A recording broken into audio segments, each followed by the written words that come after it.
This PowerPoint is on the historical thinking skills of the new AP World History framework. Here's the good news that I think is so important to stress for AP World History teachers. In so many ways, this new framework is no different from what we have done in the past. AP World History teachers are very familiar with teaching the class based upon the historical thinking skills of comparison and contrast, change and continuity over time. In fact, because we have to cover so much information with so many societies over such a long period of time, we've always taught the class based upon the historical thinking skills. Now, the real big difference is that we're just more conscious about it, and that the test is really foundational to these historical thinking skills, and we just want to show the students how they can use them in a way to really be successful on the test. So I think the good news for us, a lot of us are feeling very anxious about the fact that all these changes are coming up next year.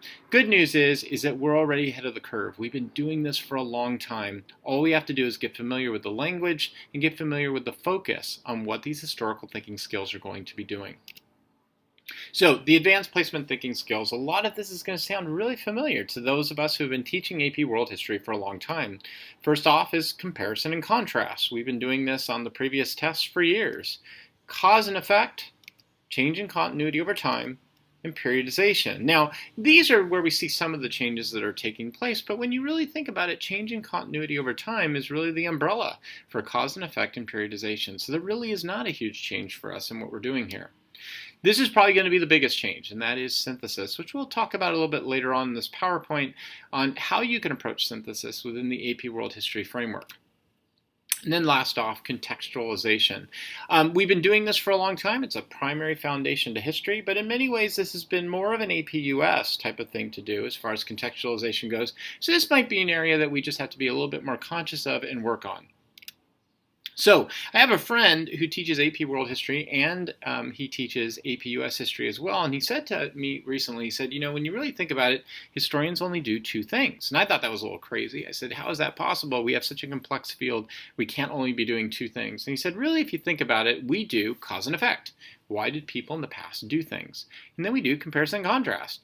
How does the past look similar or different to today? The more I thought about it, the more I realized, you know, he's right. Those are our two big things that we do. Now, I'm going to add on a third thing that we do, and that is contextualization. This is probably one of the most foundational things I think makes history different from other disciplines. We look at how did the context of the past influence people's decisions. But when you really think about it, these are our three basic things that we do, and in many ways this makes our job easier because with all those historical thinking skills up top, I can imagine that it gets frustrating and you might be thinking, wow, how am I going to teach all of this to the students? One way you can think about teaching it is to try and incorporate all of these thinking skills under these three broad categories. So, what's the method for teaching these historical thinking skills? Start with something personal and easy to understand for the students. Have them work in small groups so that they can really break that down and debrief the information and then discuss the principles and skills. Now apply it to history, still having them work in groups. Have them talk these issues out and then debrief again over the principles and skills, and then have the students practice the situation individually. So let's start off with contextualization. I think, you know, anybody who teaches history knows about contextualization very well, but it is something that's been more of an AP US history type of thing to teach. So this is a little bit new to us, not in the sense of our knowledge or understanding, but in the sense of how we teach it. So the big guy to look at, who really talks a lot about contextualization, is a Stanford professor named Sam Weinberg. I'm sure a lot of us know about him in AP World History.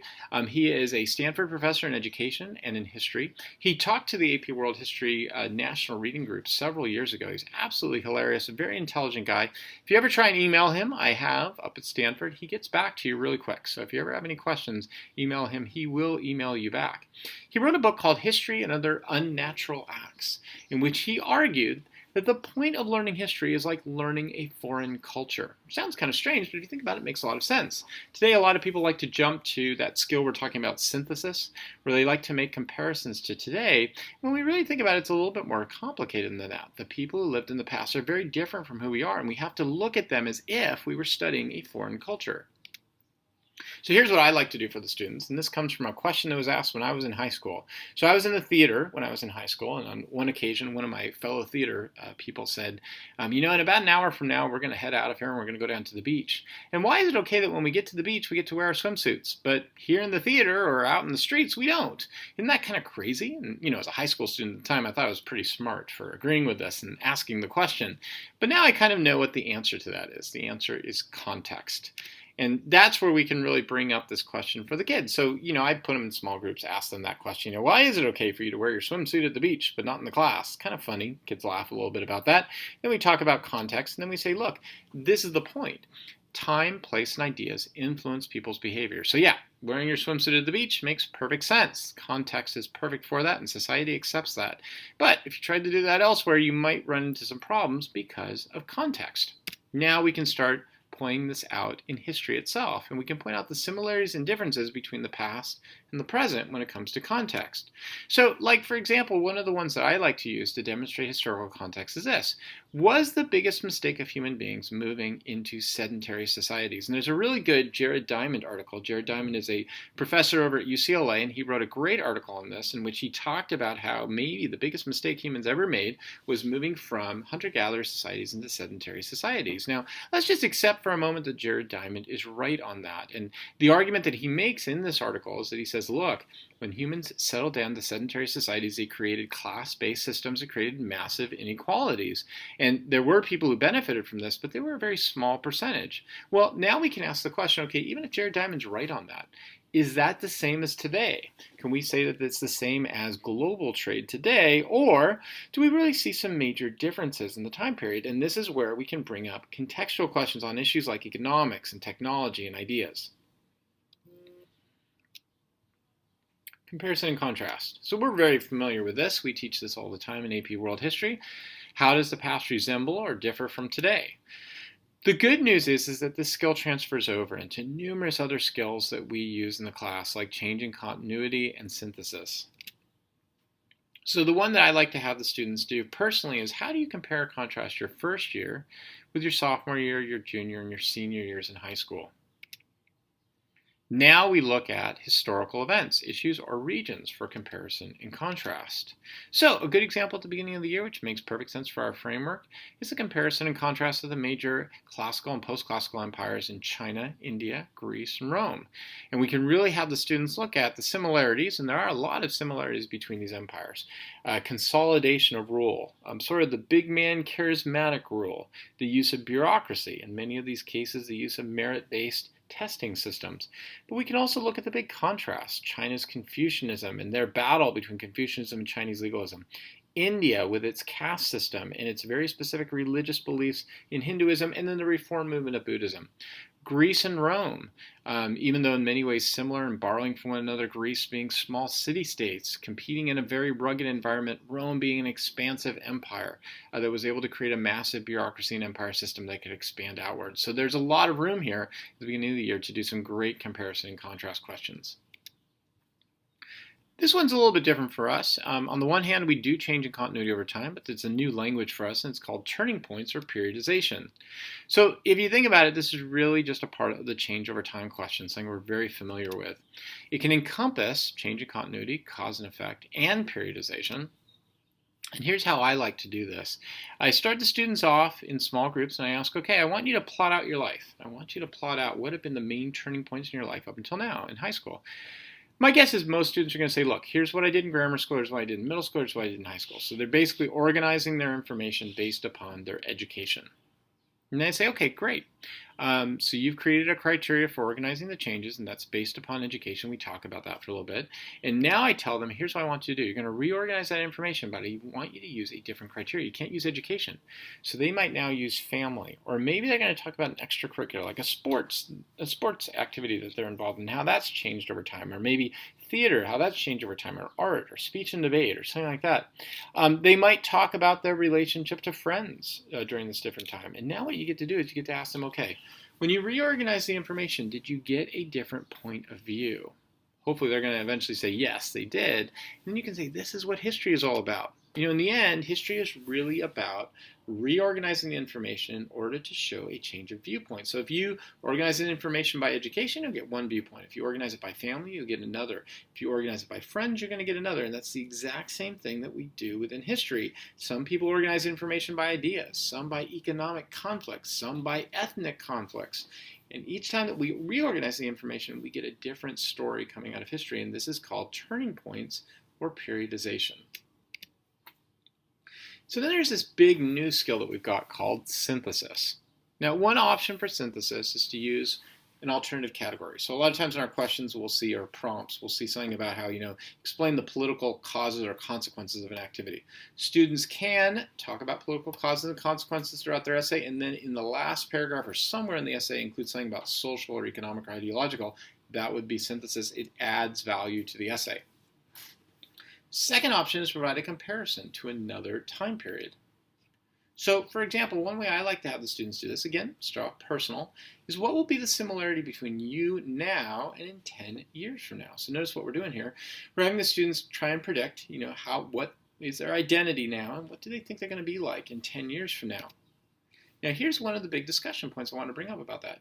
Be careful of providing a peripheral similarity and then a core similarity. So, like, for example, students might want to say something like, well, in 10 years from now, I'm going to be more educated. Okay, they're in an AP class right now in high school. They'll be graduated from college at that point. That's true. They're going to be more educated, but that's really peripheral. It's not really significant for me. I want something more of a core similarity. So you might say something like, right now I'm really interested in art. 10 years from now, I think I'm going to have a really deeper understanding of photographic art. Now, there's a real core similarity that they could really expand upon. Now what they need to do is apply this to history as well. So what I'd like to see from them would be something like this. If they're going to tell me something like, well, in the post-classical era, we have a lot of migration that takes place. In the globalization period, we have a lot of migration that takes place. Well, yeah, that's true, but I want something more of a core similarity. So they might say a core similarity is, as empires expand and create global trade, migrants are pushed out of areas and they start to expand into other areas. Now that's a core similarity that they could provide in both time periods. Also, you want to make sure that the students provide an explanation for their choices. A lot of students with synthesis love to give you a brief comparison, but they don't provide an in-depth explanation for the comparison. So I like to tell students, this is not saying where you're writing a whole essay on, but you do need to give at least a 2 to 3 sentence explanation about why there's a similarity between these two periods. Now, the document-based question. We're very familiar with this. We have taught the document-based question as a skills-based, document-based question for years. But the skills are going to change a little bit for us, so we need to be sensitive to that. First off, students are only going to be given 7 documents. And we know that will always be the case. That is never going to change from here on out. They cannot summarize or paraphrase documents. So instead, they've got to analyze and interpret documents. And the way they can do that is by using the author, the audience, point of view, or purpose. Now, we've taught these skills in the past. In fact, the one that's sort of the umbrella to all of it is point of view. Probably one of the hardest things that we have to teach students, but we've done this for some time. So we can really use the skills that we've been using for a long time in teaching AP World History to really focus on this point of view for the documents.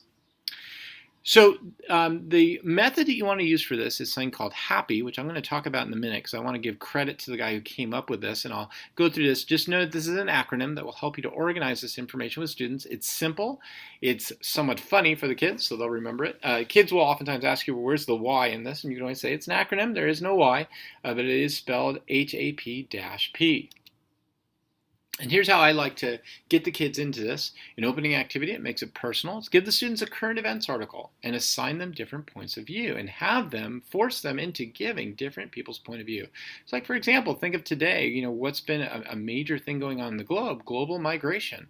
So you could assign them various different points of view and force them to try to debate over those points of view and who's got the most correct interpretation. And they can see that just as in a current events article, your point of view is going to affect how you see like an issue like migration, so it's true with history. So let's talk about HAPPY for just a second, because I think this is a great acronym. It really simplifies things. I want to give credit to where it's due. The guy who came up with this is a guy named Bill Pulaski. Bill Pulaski teaches out a high school in America, but he's also a major contributor to a website called getafive.com. Bill's a great guy. He's very smart, very easy to talk to. So if you ever get a chance to get in touch with him, I highly suggest it. Bill came up with this idea. He said, look, what if we take all these skills and we put it into this acronym? HAPPY, so H stands for historical context, A for audience, P for point of view, and the way we oftentimes teach P for point of view, or at least the way I do it in AP World History, is attribution. What is the social status of the author? Purpose, why did they write this? And significance, why is it important? How does it connect back to the question that's being asked? And then last up, P for purpose. Now, a lot of times students get confused by this and they'll say, well, isn't that the same thing as point of view? And I always say, well, there's a difference between the author's point of view and how you think the purpose ended up being for the document. So sometimes a document plays a role the author didn't even intend it to play. And so that last purpose is what that allows you to do. So some takeaways. Notice that the test is moving away from summary and paraphrasing. The test is now based upon higher order thinking skills, or these historical thinking skills and themes. And students need to see that this is a part of all the parts of the test now: multiple choice, short answer, DBQ, and long essay. And last up, what's really important I want the students to understand is that the test is about analyzing and what I call decoding. What do I mean by decoding? Using context in order to decode the main purposes and issues that are inside of primary and secondary documents.